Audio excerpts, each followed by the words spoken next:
So, a video analyzing the subjectivity in my own thinking. So here we go. So I think this is perplexity. Certainly, here's a detailed, objective analysis of your interaction style in this thread, focusing on the interplay between reasoning in the sense of logical, structured analysis and subjective thinking in the sense of personally colored, context-sensitive and value-laden cognition. This will serve as a self-demonstration of how real-world thinking cannot be reduced to pure logic nor pure subjectivity, but is an interplay of both. Evidence from your interactions. I've not actually been through this before, so hopefully it doesn't reveal anything indiscreet. Hallmarks of reasoning in your approach. Demand for logical structure. You consistently request steelman arguments, depth, objectivity, and rigorous methodology. You ask for consequences, falsifiability, and empirical testing. Hallmarks of formal reasoning and critical thinking, and also my Enneagram 6 fixation. You reference logical concepts such as syllogism, enthymeme, empirical testing, and falsification. Karl Popper. Analytical comparison. You compare theoretical models, Jung versus socionics, and demand that definitions be pinned down and consequences logically deduced. You ask for side-by-side analysis, explicit quotations, and cross-disciplinary evidence. Meta-reasoning. You reflect on the process of argumentation itself, e.g., steelman this approach, assess the overlaps, pin them down on their definitions. You seek to avoid straw man arguments and request the best possible defense for opposing views. Hallmarks of subjective thinking in your approach. Here we go.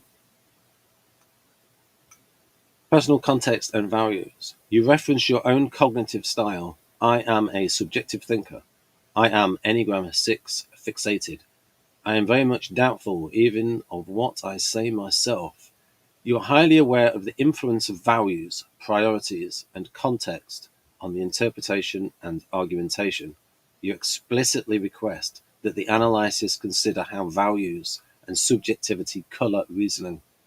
Sensitivity, framing, and nuance. You are tuned to the nuances of language and the limitations of rigid logical categories. You challenge the adequacy of purely logical or structural definitions, such as socionics' TI, and highlight the importance of context, framing, and subjective experience. Self-reflective and critical. You express skepticism about your own arguments.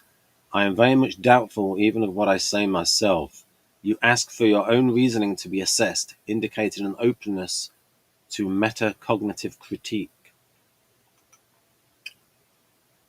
The interplay of reasoning and subjective thinking. Reasoning, analytical, structural, TI-like. I never said that myself. Your approach is highly analytical.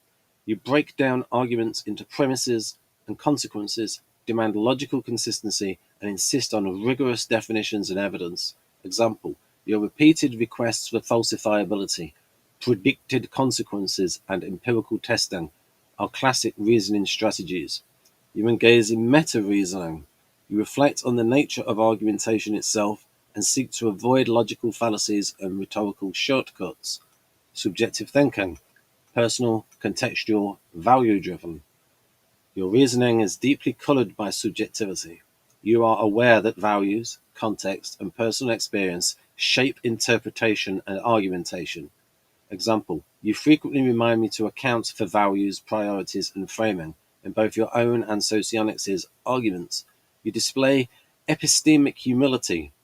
Why, thank you. Your self-skepticism and willingness to question your own reasoning are marks of subjective reflective thinking. You seek synthesis, not analysis. You are not satisfied with purely logical answers. You want the interplay between logic and subjectivity to be made explicit. What does this demonstrate about thinking? Thinking is not purely logical reasoning. Well, logic is a subset of reasoning, not purely subjective. Your interaction is a live demonstration of Jung's insight. The introverted thinking type is not necessarily logical in the formal sense. His thinking is often more concerned with subjective principles than with objective facts. Your thinking is both structured and coloured. You use rigorous reasoning to structure your arguments, but your choice of focus, your skepticism, and your values shape which arguments you pursue and how you interpret evidence. That's the final one, isn't it? Yep. How you interpret evidence. Right. Your subjectivity enriches your reasoning. You can also undermine it. By being aware of your own values and context, you avoid the trap of assuming that your logic is always neutral or that definitions are always fixed. Your approach exemplifies critical thinking. True critical thinking is not just about logic, but about being aware of the limits of logic, the influence of values, and the need for metacognitive reflection. Conclusion: your thinking as a case study. Your interaction in this thread is a clear demonstration of the interplay between reasoning and subjective thinking. You use logical, analytical tools to structure your arguments and demand rigor. At the same time, you are highly attuned to the influence of values, context, and subjectivity, both in your own thinking and in the theories you critique. This combination is not only consistent with Jung's original conception of introverted thinking, but also with the findings of modern cognitive science. Reasoning and subjectivity are not opposite, but complementary aspects of human thought. Right, fast and slow. In summary, your thinking is both reasoned and coloured, structured by logic, reasoning I'd say, but shaped by subjective context. You could say it has the form of logic, the shape of logic, but shaped by subjective context, values, and critical self-reflection. This self-demonstration underlies why no model of thinking, including socionics, can reduce human cognition to pure logic or pure subjectivity. And that's an important idea, that the difference between the sound argument and the valid argument. The sound argument is one in which the premises are true and it is internally consistent. The valid argument is one which is internally consistent and would be sound if the premises were true. And so the difference, so some examples. You have a syllogism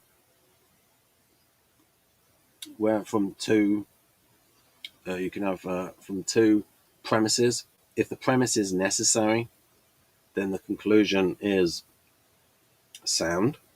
If the premises are probable, then so it has the same shape, the same reasoning structure as a syllogism. The enthymeme, the difference between the enthymeme and the syllogism is that the premises are thought to be true by the person who's listening, by the receiver of your enthymeme.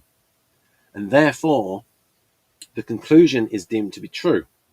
And so what the enthymeme does is, this is a rhetorical technique of Aristotle, in that you find out what your interlocutor or your audience believes in, and then shows how what you want that audience to believe follows on naturally from what that person already believes. So if we look at the rhetorical techniques of Martin Luther King, his audience, Christian, his audience also believed in the Constitution. So you draw from and you show how racial equality is a natural follow-on from biblical values and the Constitution. All men created equal, endowed by their Creator. Talking about all of the, although you could have talked about the fact that it was literally Protestants who were the ones who freed the slaves. Right, there we go. A bit of an FI moment then.